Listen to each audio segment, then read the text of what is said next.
All right, I'm trying something a little weird for this New Year's Eve. I've always wanted to try like a beer bread, so I'm going to go with Guinness Draft, and I have a craft beer cheddar imperial stout, and of course my sourdough starter. So let's go ahead and go with 300 and, well, some of this will be solid, so I'll go 320 grams of beer.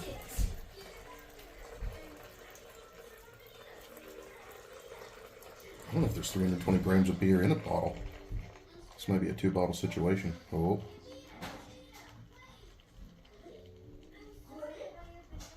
Shouldn't have taken a sip. Ha! Just enough. We're going to finish up.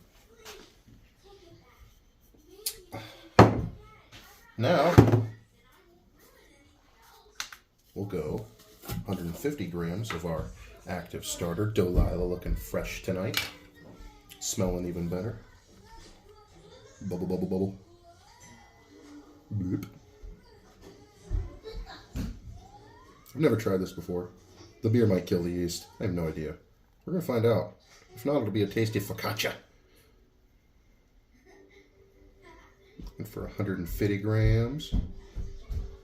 That should be good. Oh, nope, I was wrong.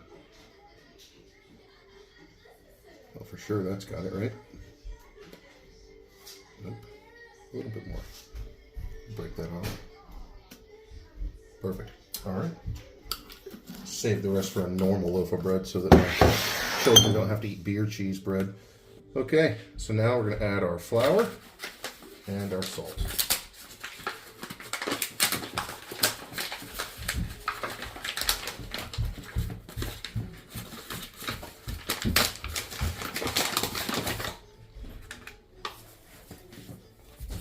.500 grams of the old bread flour. Wiggle, wiggle, wiggle, wiggle, wiggle, wiggle, yeah. Whoa. Perfect. All right. Now I'll throw 10 grams of salt in there. Can I have a waffle? Yeah. Not the big one, it's mine. 10 grams of salt. This one. This is Celtic Sea Salt, actually. I know it doesn't say that on there, but we put it in here to make it easier to shake out. It comes in a plastic Ziploc bag. Oh, I bet I'll do that one. The kids are fighting over waffles in the background. No, I ate them. I ate them all. I didn't save any. We'll give you some, don't worry. There's one big one. We'll go a little heavier on the salt. We'll go 12 grams. So I'm just feeling 12 grams tonight. All right, that's it. Now I'm going to throw it on the KitchenAid mixer until it's a dough ball. All right, it's all in there. Oh, wait. 2 things wrong with this. 1, I haven't lifted it because it's the bowl stand kind of has to be lifted. And 2, it's not plugged in. Okay, now set phasers to stun.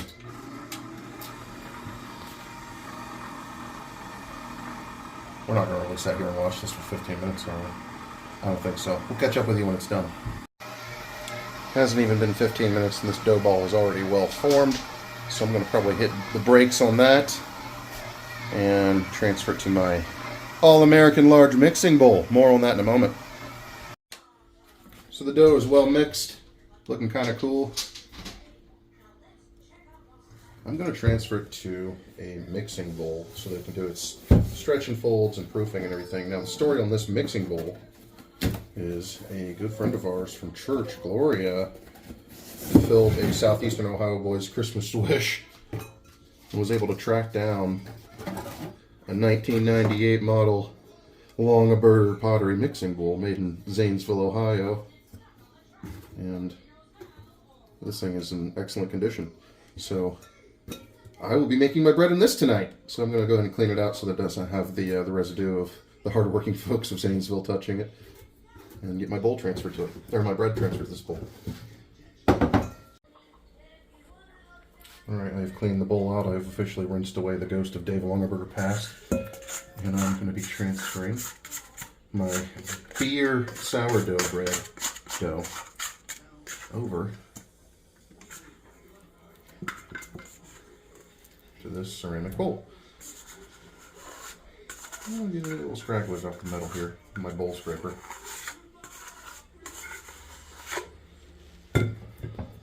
Alright, so the reason I love these ceramic bowls for proofing sourdough and forming it is because it's just, they insulate so well and they let the bread kind of rise up. I've tried doing it in metal before, it works, but it's just not as good.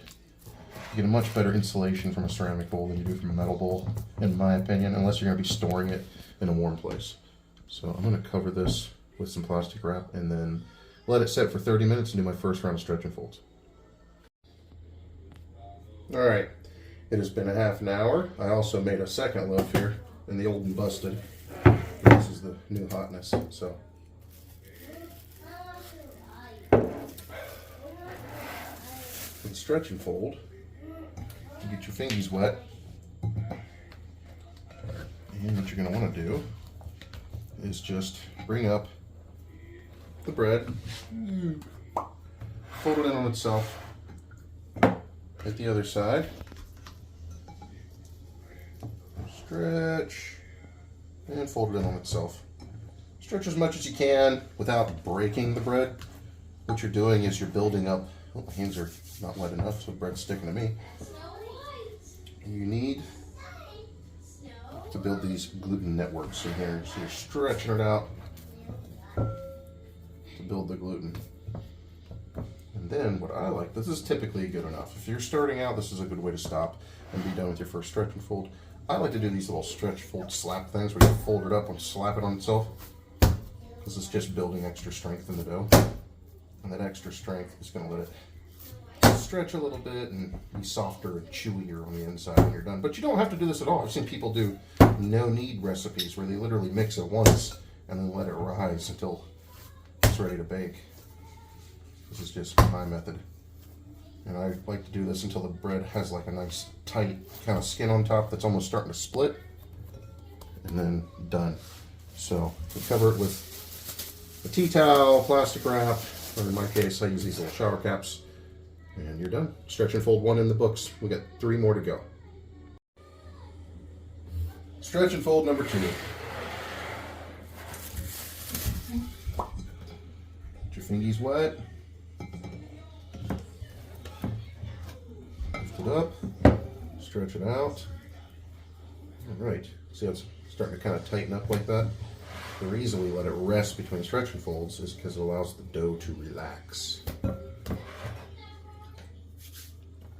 And you want to build up that gluten in there without tearing it. So any kind of window pane, you can see the light shining through it. Let me move my arm out of the way. Nope, it's ripping. Let's put it down. Okay. Now my patented scoop and slaps.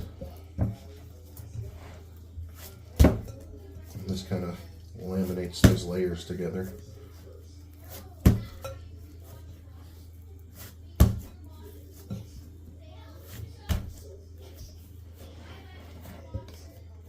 Alright. Cover that back up. Earlier I mentioned you could use a tea towel. It'd have to be a damp tea towel. But I like these little shower caps. I get like a bajillion of them on Amazon for like 10 bucks. Alright, and I'm going to stretch and fold this guy too. But this is just some plain Jane white bread in my wife's old Pioneer Woman ceramic dish, which has served me well for years, but now I got something prettier, so I'm leaving her behind. Pioneer Woman, boom, boom, boom, get away from me. Time for stretch and fold number 3. At this point, you really don't need the bowl scraper because the dough should be kind of coming together. All right.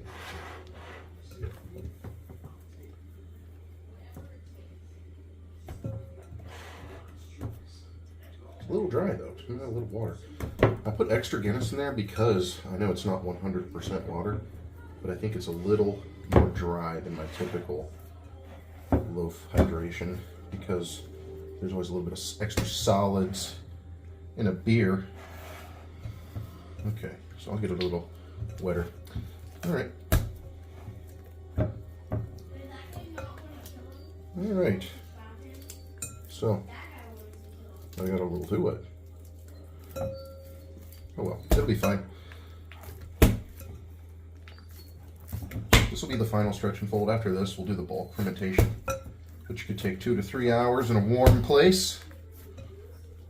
And then we'll transfer to our banoton baskets to proof in the fridge overnight to be baked tomorrow. I'll be adding the cheese in when I put it in the banoton baskets. That's typically when you add inclusions. There we go. So life hack, you can throw these in a warm oven, and by warm I mean like not even 100 degrees. Like turn it on for 1 minute, set it to bake, then turn it off just to warm it up a little bit. And then also you can turn your little oven light on. That'll kind of help it hold heat, and that'll help it rise a little bit faster. So it cuts it down to about 3 hours instead of being like a 6 to 12 hour bulk ferment on your countertop overnight, especially this time of year where it's like 66 to 65 degrees in your house at night. It's officially 2025.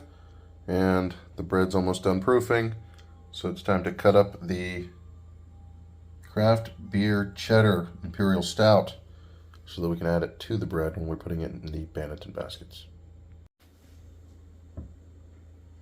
I found that the key to success with getting the cheese to melt into the bread is to cut it very small. Every time I've ever tried to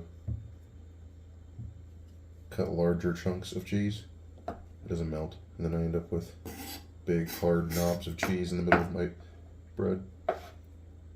What I want is melted cheese that's been soaked into the bread, giving it the flavor without having it fall out as I'm cutting the bread open.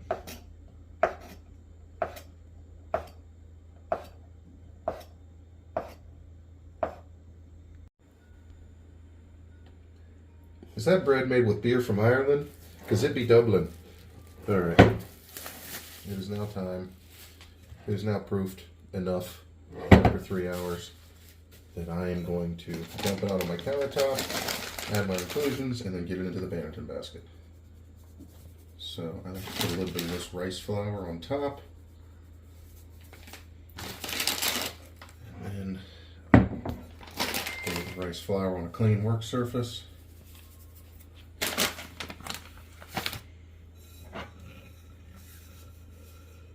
And then I'm just going to let it kind of drop out of here.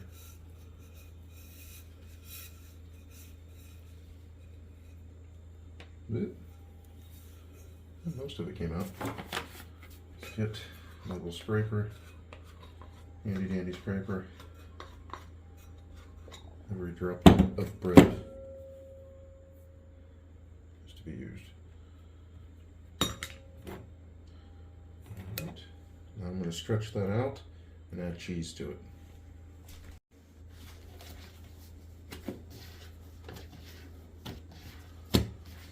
The goal here is to try not to pop all the little bubbles that you've fermented into your bread, but you do want to stretch out enough that you can kind of do like a trifold lamination and get all of your cheesy inclusions in there.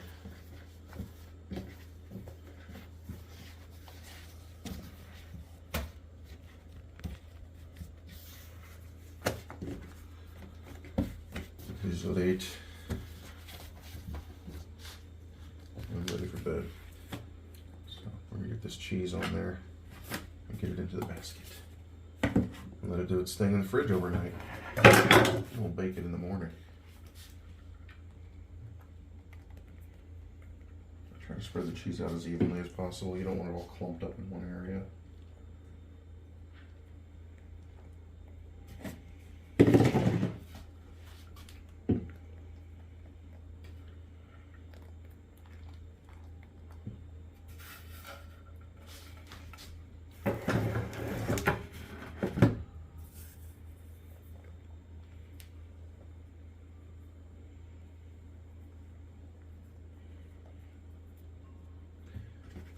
Smells a little boozy. Not boozy, but beery, I should say. Bread's always a bit yeasty, but in this case, it's got that Irish stout smell. Ah, yes. The sweet, refreshing fragrance of an old bar mop.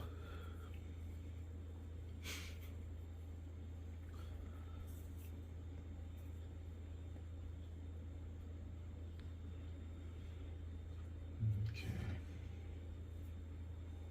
I feel like this is probably enough cheese. But then every time I put cheese in bread, my wife says put more cheese in the bread. Right, wife? Yes. Is that enough?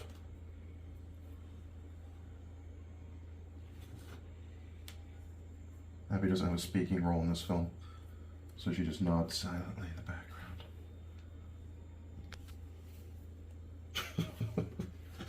Alright, so now I kind of laminate it over on itself. Alright.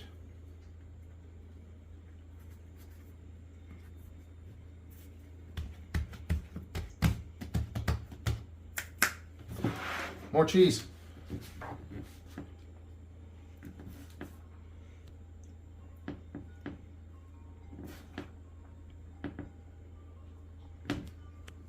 This is going to be the very center of the bread, so you can add double cheese here. It's not going to be a problem.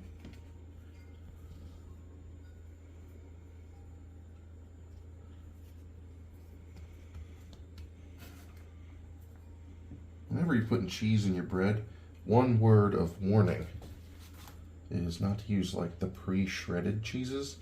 I've done that before, and they put like a little bit of, I don't know, some kind of like flour or dusting on the pre-shredded cheeses, like the bags of shredded cheese, so that the bags of shredded cheese don't all clump together. It's like an anti-caking agent that they put on the shredded cheese. But the problem with that is that if you put it in your bread, it makes it so that your bread won't stick to itself around the cheese. So what happens is when you go to cut into it, it all just kind of unrolls and falls apart. But when you cut blocks of cheese up into little cubes yourself, that doesn't happen.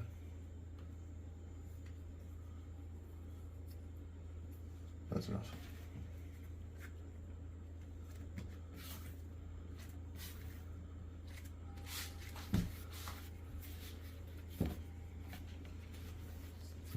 Pinching the edges shut as I go.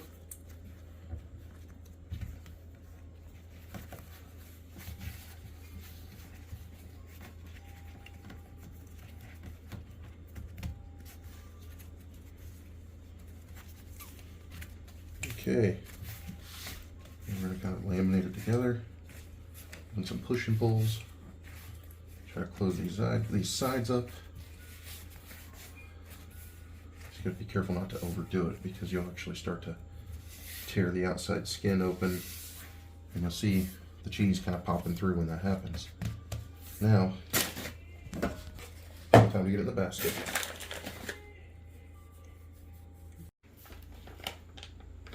I'm adding some more rice flour to the top of the bread before it goes in the banoton basket. I like rice flour better than regular flour because it doesn't get as absorbed into the bread and as sticky, but regular flour will work as well.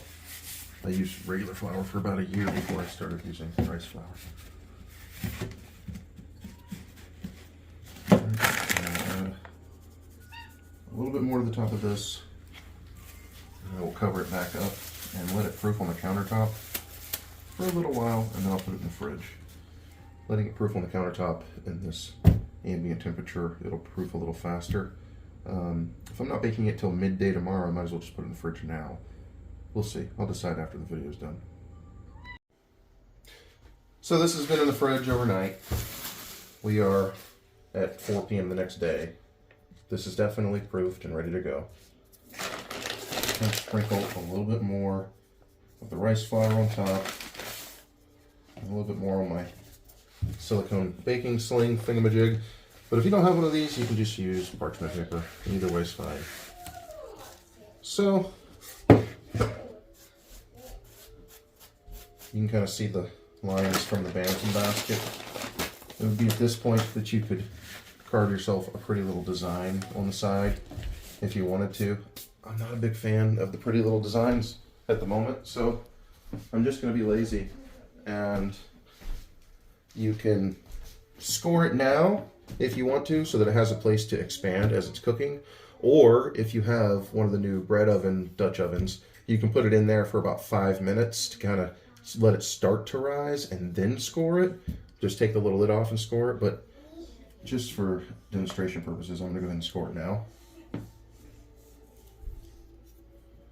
And you don't want to go too deep, but you know, you can give it,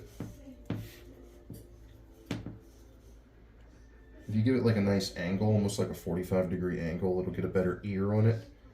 But truth be told, because there's cheese in here, it's probably not going to rise up too much. Cheese makes it a little more dense. But yeah, this is when you could do like a little wheat pattern if you wanted to. I'll go ahead and do one.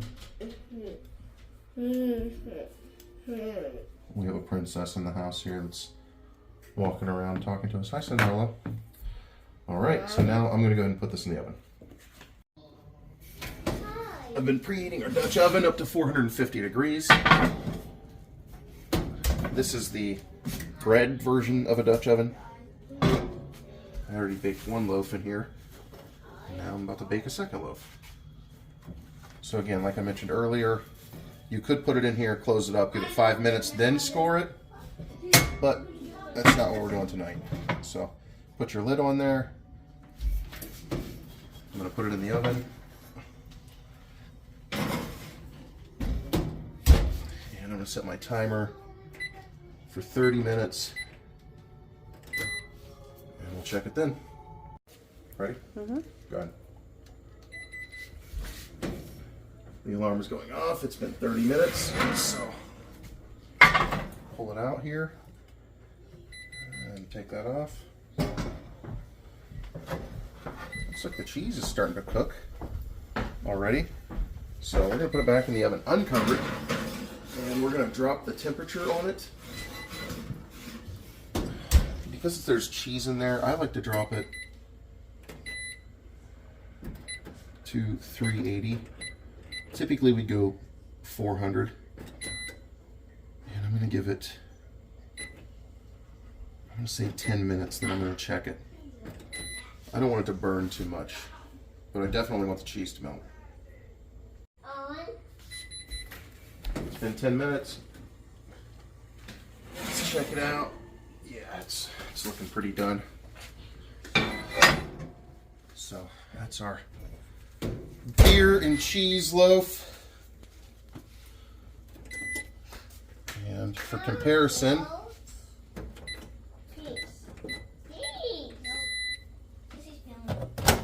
here is our white and cheese loaf, kind of side by side, that I made earlier. And now we have some regular sandwich bread that needs to go in. The end. Let's cut into this thing and see how it did. Well, it just smells like bread and cheese.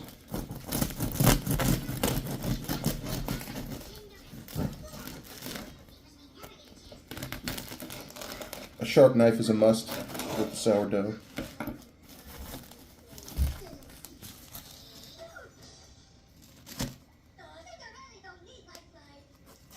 Alright, I'll cut a piece.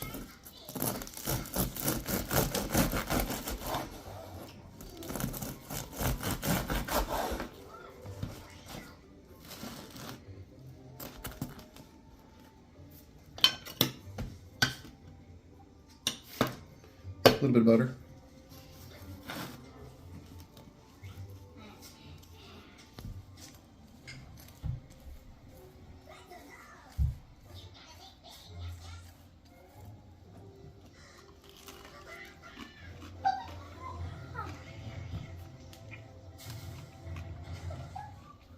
I don't really taste the Guinness.